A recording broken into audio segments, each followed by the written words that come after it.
Hey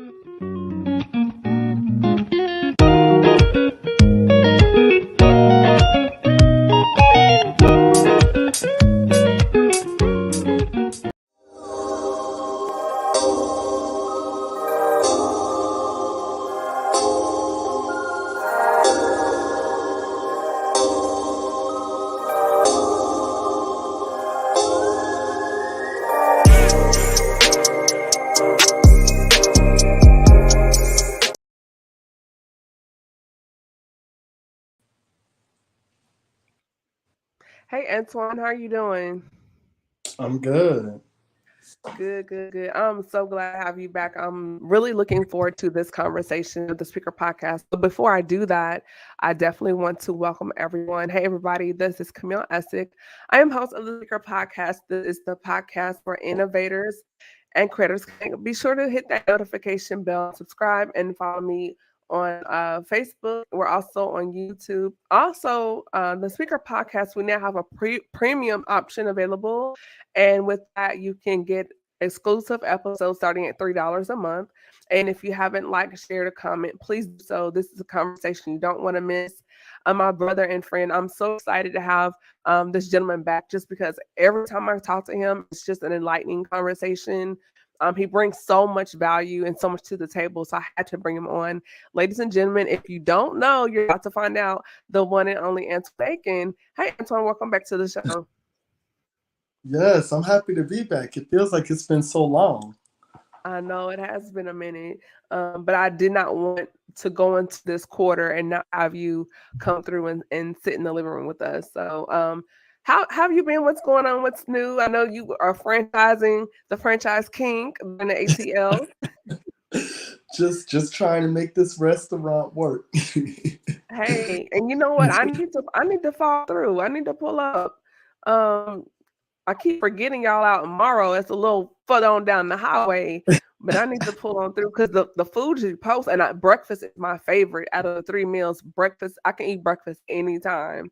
So I definitely need to stop on by and support. So you're not allowed to support my people. So Breakfast, brunch, and lunch. what are your hours? 6 to 2. So we're an early morning concept. Oh, I got to get up. Okay. You gotta Um, get up. we're gonna work it out. We're gonna work it out. So before we hop into that, let's plug it right quick. What is the name of the spot? Where is it located? Tell us a little bit about it. So it's Eggs Up Grill. Eggs Up Grill is our restaurant, which is a franchise located in Morrow, Georgia. We serve breakfast, brunch, and lunch daily from 6 a.m. to 2 p.m. So we are about everything pancakes, eggs, bacon, sausage, biscuit, all of that. But we also have a brunch and lunch menu. So we sell burgers, salads, wraps, melts. So not just breakfast. If breakfast isn't your thing and you want more of a lunch vibe, we have a lunch menu as well. See, I'm a French toast girl. So do y'all have French That toast? too. Oh yeah, for sure, of Okay, I course. love my French toast with my turkey sausage or my chicken sausage and my eggs and cheese. I'm a happy child. Um, you feed me. I'm like a cat. I'm gonna come back. Look, we like customers like you. Yes, yes. So for those who are not familiar with you, give us a little bit about your background. I know you're teaching. Are you still teaching this semester? I am. I love Okay. teaching. So I'm an adjunct professor at Kennesaw State University, but professionally, I'm a licensed psychotherapist. So all things mental health is my bread and butter. I enjoy talking about mental health because I think it's one of those things that we pathologize. Like we hear the word mental health, and we all have different ideas of what that means. So I love breaking that topic down. That is so good. And the reason why I wanted to have you on tonight is just because I was listening or reading to something and they were talking about statistically little black girls are not hugged as much or less giving less affection and verbally affirm saying you're pretty, I love you versus their white counterparts. So then I thought about how that would impact our little black boys. And that's why I wanted to have you on have this conversation. So let's kind of start into that. as far as those that are not familiar with touch deprivation, Antoine, can you kind of unpack that for the listeners and viewers? So, touch deprivation, when you think about it, the term in and of itself really kind of lets you know what it's talking about. It's literally just being deprived of that sense of touch. So, when we think about our five senses, we think about hearing, we think about seeing, we think about touch, and we think about smell. When we think about those senses, all of those senses work in unison. You really need one in order for the other one to be effective. When we talk about touch deprivation, it's the same thing. We are emotional beings. I always say, and people that hear me say this always laugh when I say it, I'm a human, not a tree. I'm not just something that you can water every few days and walk away from and expect it to just thrive and grow. I have to be nurtured, I have to be cultivated, I have to have all of these things that really help me to grow and be prosperous. And I think that touch is one of those things. So when we think about touch deprivation, it's the lack of physical touch, which is something that's very important. So, in going into that, I think about, at least on the side with the little girls, you're the saying that if you don't get it at home, you're going to find it somewhere else. So, as we go into our teen years, what does that look like for our young boys? I think it's even, I mean, when you just shared that statistic about young black girls, it was something that I'm like, okay, that makes sense. But then I started thinking that it's probably even worse for young black males, just Mhm. because when you think about in our culture, and when I say our, I'm talking about my culture being in a black Yes, community. When we think about touch, we don't always associate touch with being a positive thing. We right. sometimes associate touch with being a negative thing. When we think about, give me 10 feet, don't come in my personal space. Those are things that we kind of see touch as being a very negative thing. And I think that that can create this desensitization to touch to where you don't want to touch, you don't really see the need to be touched because Mhm. it's always been seen as a negative thing. I think also too, hearing you say that when you go into relationships, if you're not accustomed to being held or hugged, it can be an issue when it terms just in simple intimacy, nothing even sexual, but just problems, giving a hug, getting a hug, or um, in spaces where the person you're in a relationship with, they're saying, "Why don't you ever hug me? Why don't you ever do this?" And then you like, "Oh, they're nagging me," but it really could tie deeper into not even accustomed to functioning in that space. Even like, communication can be verbal and nonverbal. So that nonverbal communication for the other person can mirror rejection, right? Yeah, I totally think so. I mean, I think a lot of us, and I'm certainly just kind of self disclosing with myself, grew up in household environments where what is said, what's understood doesn't necessarily have to be said, and that can translate to touch. So I don't necessarily need for my parent to hug me every day to know that they love me. I just kind of know that they love me. They may not say it, they may not touch me, but I'm just supposed to know that that love is there and that support is there.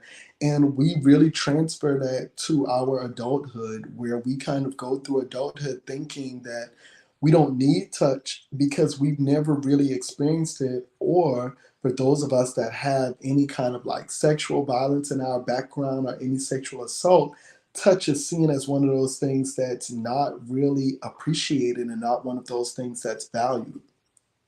That's really good. I also I think about the other end of that coin, right? Then there's overcompensation because you did not get that as a child. So then you try to kind of heal your inner child or give yourself what you wanted or needed by being overly affectionate, or some people may label it as being needy. Always want to be held, always want to be cuddled, always told I love you, always. So what do you think about the other end of that as well, Antoine? I think that wanting to be held and wanting to be touched, I think is a positive thing. I think that Mm, we sometimes make it a negative thing.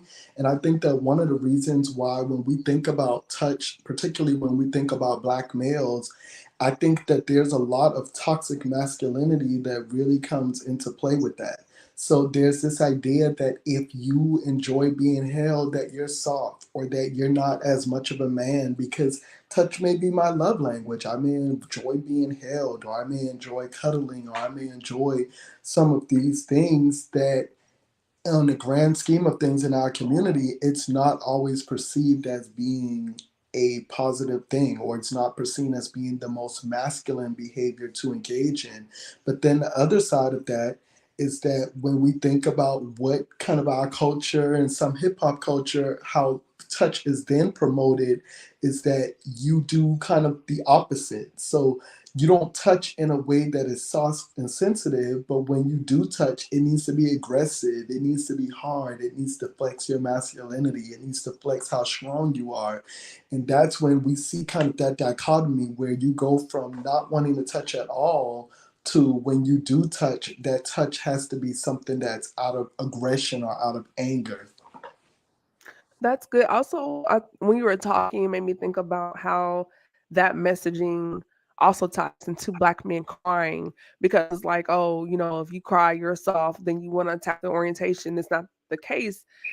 It's for women, we're allowed, particularly in our community, black women, we have so many spaces to communicate our feelings, whether it's in the beauty shop or at church or, we're going to brunch and girls trip. There's always a space for us to communicate.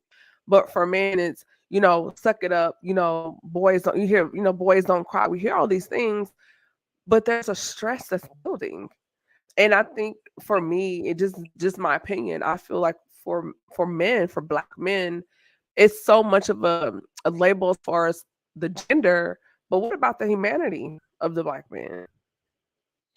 Yeah, I think that, I mean, when we think about what humanity means, and when we think about that in the context of how we operate society, how we show up in society, how we're viewed in society, that humanity can look very different because Mhm. there hasn't always been a space where humility was given to us.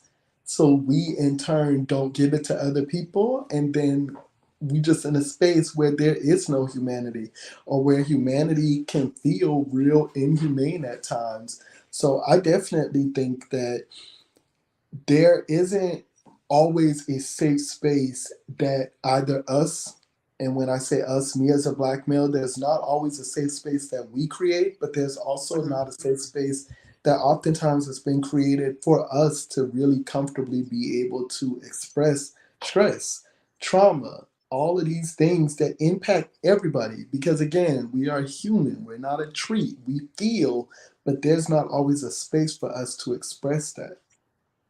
I think that's a really good point, and that's one of the reasons why I extended my platform because initially when I started the speaker podcast, it was primarily for Black women, but then I did a mini series. It was called The King and I. I think it was like season 3 of the podcast, and I opened the door for the month of June just to talk to our brothers, and I got positive feedback, and I was like, hey, they need a space too, and so I just open that demographic and that platform so you all can have a safe, comfortable area in the digital platform to talk as well. So I know there's other we call the red pill, blue pill communities, but I want this space, the speaker podcast, to be more of a safety zone.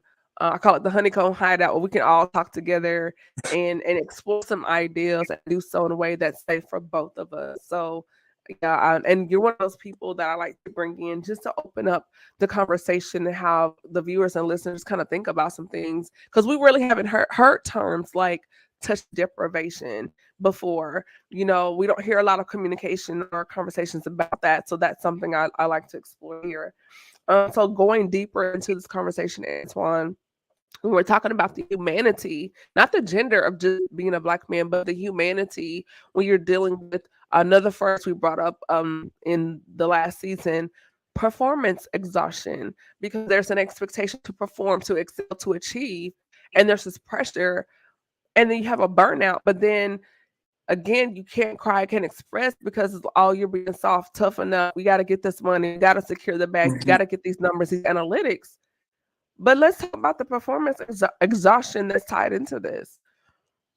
Yeah, I think I think that when you think about the position that Black men have in society, and you think about all of the expectations that we are expected to achieve, and then you think about the amount of resources that are poured into us, it doesn't match up. It doesn't match up that I'm supposed to do all of these things. I'm supposed to be the provider, sometimes not just for my household, but for my Hmm. family or my extended family. I'm supposed to be the provider for my friend group. You know, if there's this kind of this expectation that I should reach back for Hmm. people that were in my community that weren't able to achieve the things that I achieved. I'm supposed to, have some kind of spiritual or religious freedom and independence and maturity. All of these things that I'm supposed to have, but then I don't have a lot of those resources that have been poured into me. So there's this assumption that I have to keep performing. And when I keep performing, the last thing I'm thinking about is mental health. The last thing that I'm thinking about is decompressing. All of those things really go out the window. I'm just performing and I'm not Hmm. even thinking about how I feel. I'm not thinking about if I'm depressed. I'm not thinking about if I'm anxious. All I'm thinking about is what is the next thing I have to do? What's the next thing I have to achieve? And once I achieve that, I'm moving on to the next thing. I'm sometimes not even enjoying the real fruits of my labor. So what happens to that? Because then we see the other end of it where you've pressed so hard, you've worked so hard, and this pressure is building, and you don't listen to your body, you don't listen to your spirit, your mind, you get sick. Right. Or you begin to have I call emotional breaks. Not that anything psychotic, but you're more impatient, you're more irritable, your sleep pattern may be off, or you're thinking about your project so much, you're up to 3 in the morning, then you're up again at 5. So you're going off 2 hours of sleep and having these 18-hour days, and then you're grabbing and getting food. You're not eating fruits and vegetables. You're not drinking a lot of water. So now you're even more irritable, or you could go into being angry because subconsciously you're kind of feeling resentful because you're doing all this by yourself, so to say, but you're not giving your mind or your body any reprieve, and you don't have an outlet. You don't have anybody that you can talk to as far as within your men's circle, because if you do, this is what we do. We're men. We go get it. We're hunters. We're hard. We're the producer. So then, who do you talk to? And you can't. So who do you talk to when you're having those moments? I guess is my question. I think you don't talk to anybody. I think for a lot of us, we don't really talk to anybody because we don't have that person to talk to. So we Mm, kind of hold it in. We figure it out the best that we can. We do the best that we can, but ultimately we end up holding in a lot of those emotions. And one of the things that you said that I wanted to highlight is mhm, that stress can really wear down on the body. So a lot of times when I'm seeing clients, one of the first things that I'm going to do is I want to rule out if those presenting problems are medical issues or if they're mhm, mental health issues. And a lot of times, things that look like medical issues can really present as mental health issues. So, someone could come with things like headaches, or someone can have shoulder pain, or someone can have stomach aches.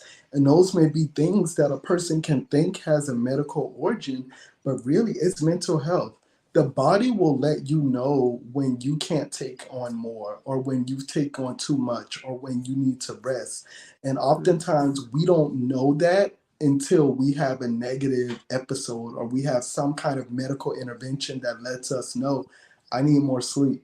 I need more rest. I need more vacations. I need more pro social outlets that don't involve making money or don't involve work or don't involve some kind of professional identity. I just need to do things that are fun. And we oftentimes don't pay attention to those signals until it's too late or until something has happened that's really gotten our attention. wow.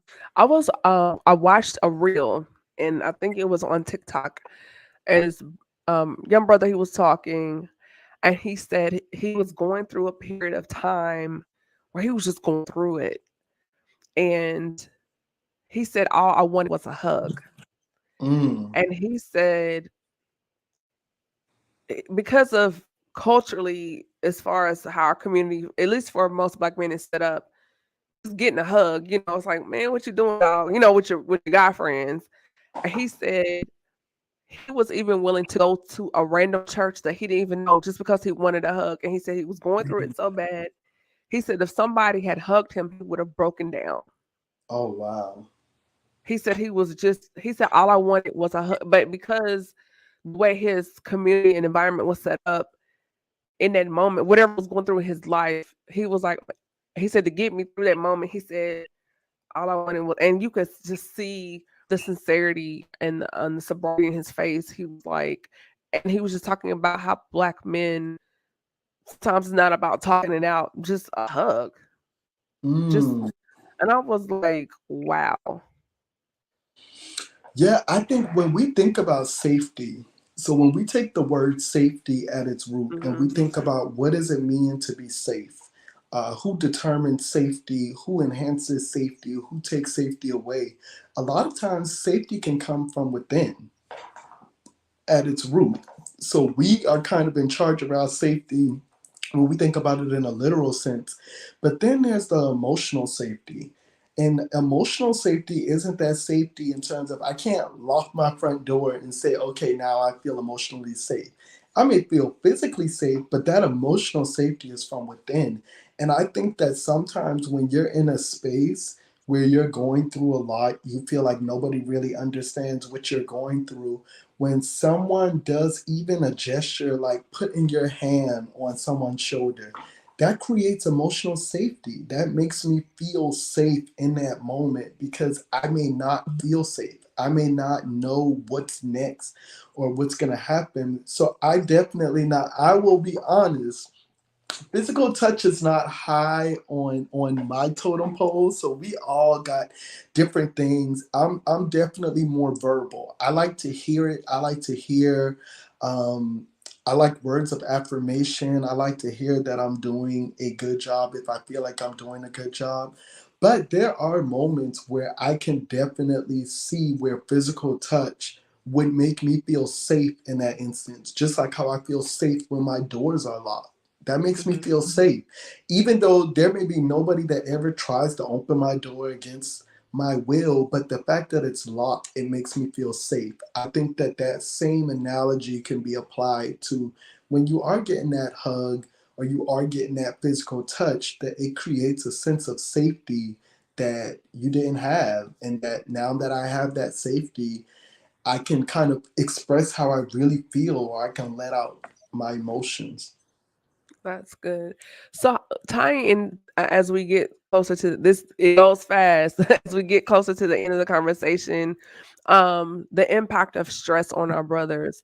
What is that looking like when it goes unchecked? And we're looking at the longevity of unchecked stress. Yeah, so stress weighs down on the body, just like how I talked about, not just your mental health, but just your physical body. So I think when somebody has dealt with a stressful situation, and when we think about what stress really is, that's going to be different for different people. So I Hmm. could get evicted tomorrow, and that may be something that's very normal for my community. That may be a Right. normal experience. It may be something that I don't like, but it doesn't cause me as much distress because it just is part of what I've had to deal with, or it's part of something that I'm desensitized to. Another person could go through the same exact thing and it could be life changing. They could have severe mental health implications. They can become depressed. They can develop other issues just because of this one incident. So when we think about what stress is, we have to also realize that it's very much individualized. Each individual is going to apply stress differently. How that Hmm. impacts a person is going to depend from person to person. For some Hmm. people, you can look at some unhealthy defense mechanisms. So, when we think about defense mechanisms, we're talking about kind of our natural reaction to a situation that we perceive is going to threaten us. So we may be more jealous, we may be more temperamental, we may have some of these traits that we kind of exhibit to protect ourselves. When we've gone through stressful things, we kind of want to protect ourselves. We want to either stop the stress or stop whatever triggered it, so we can do some of these things, some of these maladaptive behaviors, some of these defense mechanisms that can really be unhealthy, especially for our relationships. So, not just us, but the people around us that we love and care about, they really get some of the negative impacts of stress that's just building up. And it's getting to the point where at some point that stress has to be released. We're not just going to stay stressed out without figuring out some way to cope with it. That's human behavior. Everybody's going to find a coping mechanism. What does that coping mechanism look like? Substance abuse. It could be sexual abuse, both as a victim and as a perpetrator. It could be things like PTSD. So when you're thinking about more on the mental health side, like now you have a mental health issue going on. It Mm-hmm. could be abuse, physical abuse. All of these things can be things that we now do to release the stress because we don't know what else to do with that stress. We've tried to figure it out on our own. It wasn't effective. So now I'm just doing things that may make me feel good in an instance or may not, but I'm doing things that it's just my reaction to how I decompress. That's really good. You gave us a lot there, and I definitely want to dig into that deeper when I bring you back as far as the coping mechanisms because we see that, and then we label um, behaviors not thinking or knowing it's really tied into something much deeper. So, with that being said, before we kind of wrap things up, Antoine, do you have any takeaways or nuggets that you would like to give us as we begin to wrap up this conversation?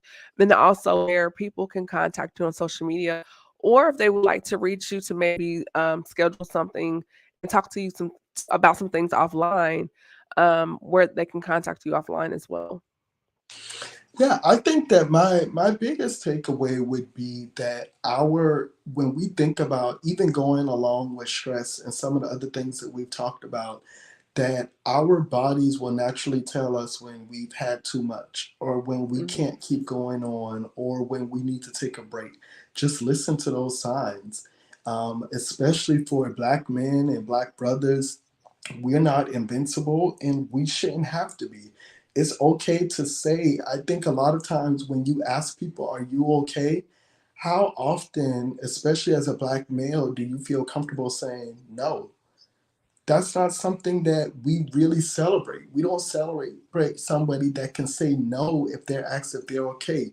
We got to start normalizing those kind of responses and we got to start normalizing those emotions because if I ask you if you're okay, I'm like, you're okay, right? I almost don't even want to hear you say that you're not okay. And if you do say that you're not okay, what is my follow up going to be? Is it going to make you feel safe? Is it going to make you feel more stressed out? So, really, just kind of being aware of how we're doing and when our body is signaling that we're not doing well, just listening to that signal and really creating a healthy plan of how we can get back on track. That's good. A lot of times we hear the phrase, "How you doing?" Especially in the South. I'm blessed and highly favored, or I'm good, And so I've learned more to say, "Hey, are you feeling all right?" Because when you say that versus how you're doing, the response it switches up. So I was in the grocery store today, on my lunch break, and there was a young brother. He came to check me out, and I could just read his whole purportment, and I was like, "Oh, courtesy, like, oh, hey, how you doing today?" And then he's like, "I'm good." And I was like, "Oh, really? You okay? Like, how are you doing?" And we began to talk, but I created a space where he felt comfortable. So we kind of chatted as he was checking me out, and I gave him some words of encouragement. And he goes, "Wow, I needed that." And I thought, how many people see other men and don't take the time to say, "No, like, really, how are you feeling? Like, for real?" I think And that can think be a great about segue. No, I totally agree. And think about how many other people are in that young male's life that he interact with daily or weekly that haven't poured into him what you were able to pour into him as a stranger. Like imagine how many people may have been feeling something that they have not been able to express to somebody because nobody has asked, nobody has checked in. Yeah, I think Uh, that's really good. I definitely want to bring you back to continue this conversation, um, and go deeper into this, just because I just love your perspective. I think you're so bright and so intelligent. You always bring so much, so it's always a joy to have you here. And just we'll do a quick debrief after the show. But for those, if you're just tuning in, um, I've been sitting here talking with Antwan Aiken. We had a great conversation here on the Speaker Podcast. If you missed this episode, no worries. The replay will be available on Facebook and YouTube, and then later on, the audio version will be available on various streaming platforms. With that being said, this is your girl Camille Essick. I'm host of the Speaker Podcast. This is the podcast where innovators and creators connect. Good night, y'all. Thank you for having me. You're welcome.